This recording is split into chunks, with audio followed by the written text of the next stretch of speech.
नमस्कार दोस्तों। सावन के पवित्र महीने में श्री शिव पुराण के कोटि रुद्र संहिता से सुनिए विश्वेश्वर ज्योतिर्लिंग और उनकी महिमा के प्रसंग में पंचक्रोशी की महानता का प्रतिपादन। सूत जी कहते हैं, मुनीश्वरों, अब मैं काशी के विश्वेश्वर नामक ज्योतिर्लिंग का महात्म्य बताऊंगा, जो महापातकों का भी नाश करने वाला है। तुम लोग सुनो। इस भूतल पर जो कोई भी वस्तु दृष्टिगोचर होती है, वह सच्चिदानंद स्वरूप निर्विकार एवं सनातन ब्रह्म रूप है। अपने कौलव्य भाव में ही रमने वाले उन अद्वितीय परमात्मा में कभी एक से दो हो जाने की इच्छा जागृत हुई, फिर वे ही परमात्मा सगुण रूप में प्रकट हो शिव कहलाए। वे शिव ही पुरुष और स्त्री दो रूपों में प्रकट हो गए। उनमें जो पुरुष था उनका शिव नाम हुआ, और जो स्त्री थी उसे शक्ति कहते हैं। उन सच्चिदानंद स्वरूप शिव और शक्ति ने स्वयं अदृष्ट होकर स्वभाव से ही दो चेतनों प्रकृति और पुरुष की सृष्टि की। मुनीश्वरों, उन दोनों माता पिता की उस समय सामने ना देखकर वे दोनों प्रकृति और पुरुष महान संशय में पड़ गए। उस समय निर्गुण परमात्मा से आकाशवाणी प्रकट हुई, तुम दोनों को तपस्या करनी चाहिए, फिर तुमसे परम उत्तम सृष्टि का विस्तार होगा। वे प्रकृति और पुरुष बोले, प्रभु शिव, तपस्या के लिए तो कोई स्थान है ही नहीं, फिर हम दोनों इस समय कहीं स्थित होकर आपकी आज्ञा के अनुसार तप करें। तब निर्गुण शिव ने तेज के सारभूत 5 कोस लंबे चौड़े शुभ एवं सुंदर नगर का निर्माण किया, जो उनका अपना ही स्वरूप था। वह सभी आवश्यक उपकरणों से युक्त था। उस नगर का निर्माण करके उन्होंने उसे उन दोनों के लिए भेज दिया। वह नगर आकाश में पुरुष के समीप आकर स्थित हो गया। तब पुरुष श्री हरि ने उस नगर में स्थित हो सृष्टि की कामना से शिव का ध्यान करते हुए बहुत वर्षों तक तप किया।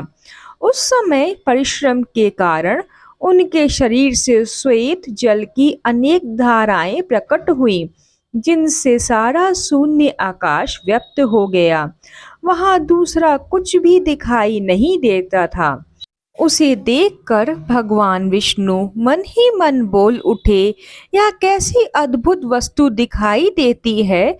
उस समय इस आश्चर्य को देखकर उन्होंने अपना सिर हिलाया, जिससे उन प्रभु के सामने ही उनके एक कान से मणि गिर पड़ी। जहाँ वह मणि गिरी, वह स्थान मणिकर्णिका का नामक महान तीर्थ हो गया। जब पूर्वोक्त जल राशि में वह सारी पंचक्रोशी डूबने और बहने लगी, तब निर्गुण शिव ने शीघ्र ही उसे अपने त्रिशूल के द्वारा धारण कर लिया। फिर विष्णु अपनी पत्नी प्रकृति के साथ वहीं सोए। तब उनकी नाभि से एक कमल प्रकट हुआ, और उस कमल से ब्रह्मा उत्पन्न हुए। उनकी उत्पत्ति में भी शंकर का आदेश ही कारण था। तदनंतर उन्होंने शिव की आज्ञा पाकर अद्भुत सृष्टि आरंभ की। ब्रह्मा जी ने ब्रह्मांड में 14 भुवन बनाए। ब्रह्मांड का विस्तार महर्षियों ने 50 करोड़ योजन का बताया है। फिर भगवान शिव ने यह सोचा कि ब्रह्मांड के भीतर कर्मपाश से बंधे हुए प्राणी मुझे कैसे प्राप्त कर सकेंगे। यह सोचकर उन्होंने मुक्तिदायिनी पंचक्रोशी को इस जगत में छोड़ दिया। यह पंचक्रोशी काशी लोक में कल्याणदायिनी, कर्म बंधन का नाश करने वाली, ज्ञानदात्री तथा मोक्ष को प्रकाशित करने वाली मानी गई है। अतएव मुझे परम प्रिय है। यह स्वयं परमात्मा ने अविमुक्त लिंग की स्थापना की। अतः मेरे अंशभूत हरे, तुम्हें कभी इस क्षेत्र का त्याग नहीं करना चाहिए। ऐसा कहकर भगवान हर ने काशीपुरी को स्वयं अपने त्रिशूल से उतार कर मृत्युलोक के जगत में छोड़ दिया। ब्रह्मा जी का एक दिन पूरा होने पर जब सारे जगत का प्रलय हो जाता है, तब भी निश्चय ही इस काशीपुरी का नाश नहीं होता। उस समय भगवान शिव इसे त्रिशूल पर धारण कर लेते हैं और जब ब्रह्मा द्वारा पुनः नई सृष्टि की जाती है, तब इसे फिर वे इस भूतल पर स्थापित कर देते हैं। कर्मों का कर्षण करने से ही इस पुरी को काशी कहते हैं। काशी में अविमुक्तेश्वर लिंग सदा विराजमान रहता है। वह महापात की पुरुषों को भी मोक्ष प्रदान करने वाला है। मुनीश्वरों, अन्य मोक्षदायक धामों में स्वरूप आदि मुक्ति प्राप्त होती है। केवल इस काशी में ही जीवों को संयुक्त नामक सर्वोत्तम मुक्ति सुलभ होती है।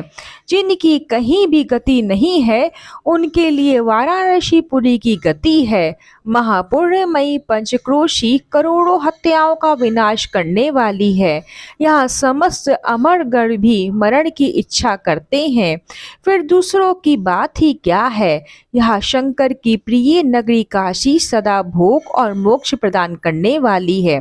कैलाश के पति जो भीतर से स्वच्छ गुणी और बाहर से तमोगुणी कहे गए हैं, कालाग्नि रुद्र के नाम से विख्यात है। वे निर्गुण होते हुए भी सतगुण रूप में प्रकट हुए शिव हैं। उन्होंने बारंबार प्रणाम करके निर्गुण शिव से इस प्रकार कहा। रुद्र बोले, विश्वनाथ महेश्वर, मैं आपकी ही हूँ, इसमें संशय नहीं है। साम्य महादेव, मुझ आत्मजन पर कृपा कीजिए। जगत पिते, लोकहित की कामना से आपको सदा यही रहना चाहिए। जगन्नाथ, मैं आपसे प्रार्थना करता हूँ, आप यहाँ रहकर जीवों का उद्धार करें।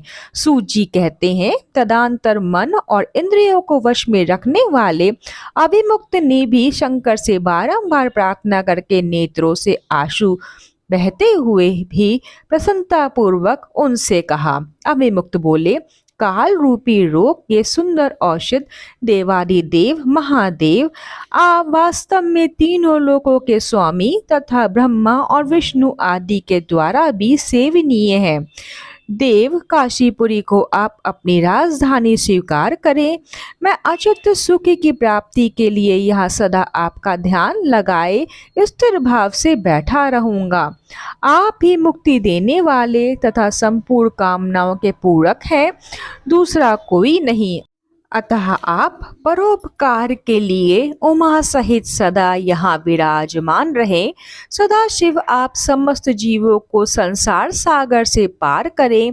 हर मैं बारंबार प्रार्थना करता हूँ कि आप अपने भक्तों का कार्य सिद्ध करें। सूत जी कहते हैं, ब्राह्मणों, जब विश्वनाथ ने भगवान शंकर से इस प्रकार प्रार्थना की, तब सर्वेश्वर शिव समस्त लोगों का उपकार करने के लिए वहां विराजमान हो गए। जिस दिन से भगवान शिव काशी में आ गए, उसी दिन से काशी सर्वश्रेष्ठ पुरी हो गई।